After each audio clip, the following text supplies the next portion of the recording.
بسم اللہ الرحمن الرحیم۔ حضرت بلال رضی اللہ عنہ کا حضور صلی اللہ علیہ وسلم کے لیے ایک مشرک سے قرض لینا۔ حضرت بلال رضی اللہ عنہ سے ایک صاحب نے پوچھا کہ حضور اقدس صلی اللہ علیہ وسلم کے اخراجات کی کیا صورت ہوتی تھی۔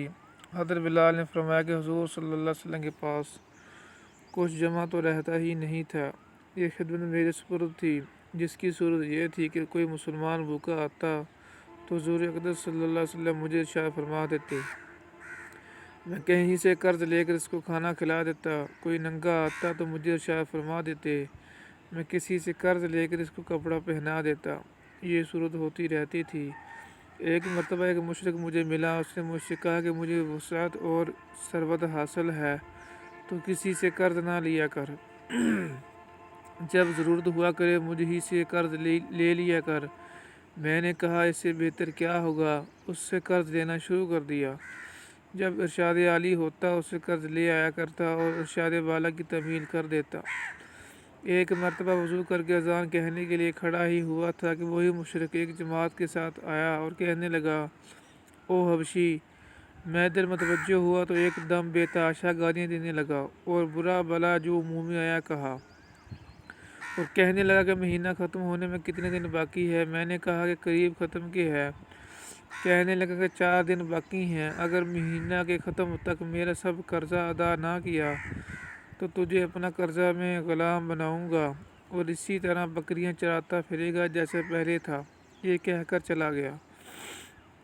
مجھ پر دن بھر جو گزرنا چاہیے تھا وہی گزرا۔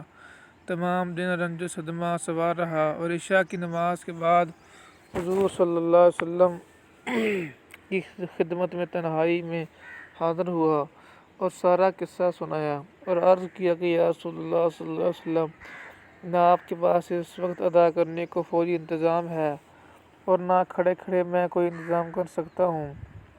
وہ ذلیل کرے گا، اس لیے اگر اجازت ہو تو اتنے قرض اترنے کا انتظام ہو، میں کہیں روح پوش ہو جاؤں۔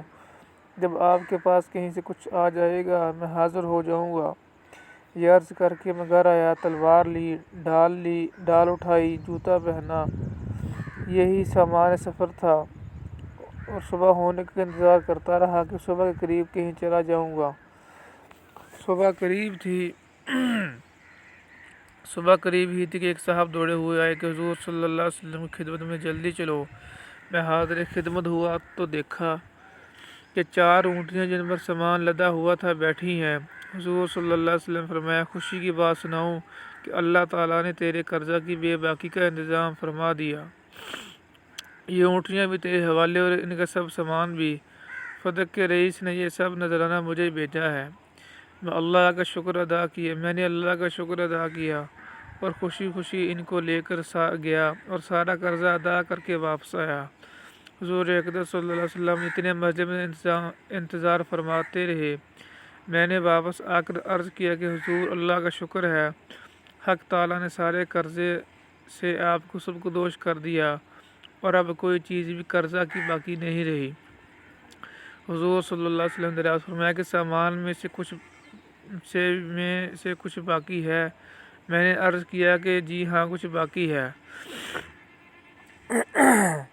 حضور اقدس صلی اللہ علیہ وسلم نے فرمایا کہ اسے بھی تقسیم ہی کر دے تاکہ مجھے راحت ہو جائے۔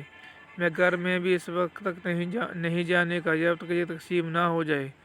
تمام دن گزر جانے کے بعد عشاء کی نماز سے فراغت پر حضور صلی اللہ علیہ وسلم نے دریافت فرمایا کہ وہ بچا ہوا مال تقسیم ہو گیا یا نہیں۔ میں نے عرض کیا کہ کچھ موجود ہے، ضرورت مند آئے نہیں۔ تو حضور صلی اللہ علیہ وسلم نے مسجد ہی میں آرام فرمایا۔ دوسرے دن عشاء کے بعد پھر حضور صلی اللہ علیہ وسلم نے فرمایا، کہو جی کچھ ہے۔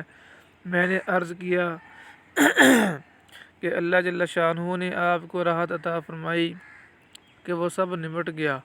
حضور صلی اللہ علیہ وسلم نے اللہ جل شانہ کی حمد و ثنا فرمائی۔ حضور کو یہ ڈر ہوا کہ خدا نخواستہ موت آ جائے اور کچھ حصہ مال کا آپ کی ملک میں رہے۔ اس کے بعد گھروں میں تشریف لے گئے اور بیویوں سے ملے۔ فائدہ: اللہ والوں کی یہ بھی خواہش رہتی ہے کہ ان کی ملک میں مال و متاع کچھ نہ رہے۔ پھر حضور اقدس صلی اللہ علیہ وسلم کا تو کیا پوچھنا جو سارے نبیوں کے سردار سارے اولیاء کے سرتاج حضور صلی اللہ علیہ وسلم کو اس کی خواہش کیوں نہ ہوتی کہ میں دنیا سے بالکل فارغ ہو جاؤں۔ میں نے معتبر ذرائع سے سنا کہ حضرت اقدس مولانا شاہ عبد الرحیم صاحب رائے پوری نور اللہ مرکزہ کا یہ معمول تھا کہ جب نذرانوں کی رقم کچھ جمع ہو جاتی تو اہتمام سے منگوا کر سب تقسیم فرما دیتے، اور وصال سے قبل تو اپنے پہننے کے کپڑے وغیرہ بھی اپنے خادم خاص حضرت مولانا شاہ عبد القادر صاحب نور اللہ مرکزہ کو دے دیے تھے، اور فرمایا تھا کہ بس اب تم سے مستعار لے کر پہن لیا کروں گا۔ اور اپنے والد صاحب رحمۃ اللہ علیہ کو میں نے بار بہا دیکھا کہ مغرب کے بعد جو کوئی روپیہ پیسہ ہوتا وہ کسی قرض خواہ کو دے دیتے کہ کئی ہزار ایک مقروض تھے، اور یہ فرمایا کرتے کہ یہ جیڑے کی چیز میں رات کو اپنے پاس نہیں رکھتا۔ اس نوع کے بہت سے حالات اکابر کے ہیں، مگر یہ ضروری نہیں کہ ہر شے کا ایک ہی رنگ ہو۔ مشائخ کے الوان رنگ مختلف ہوتے ہیں، اور چمن کے پھولوں میں ہر پھول کی سیرت ممتاز ہوتی ہے۔ اللہ تعالیٰ سے دعا ہے یہ واقعہ سن کر اس پر عمل کرنے کی اور دوسروں تک پہنچانے کی توفیق نصیب فرمائے۔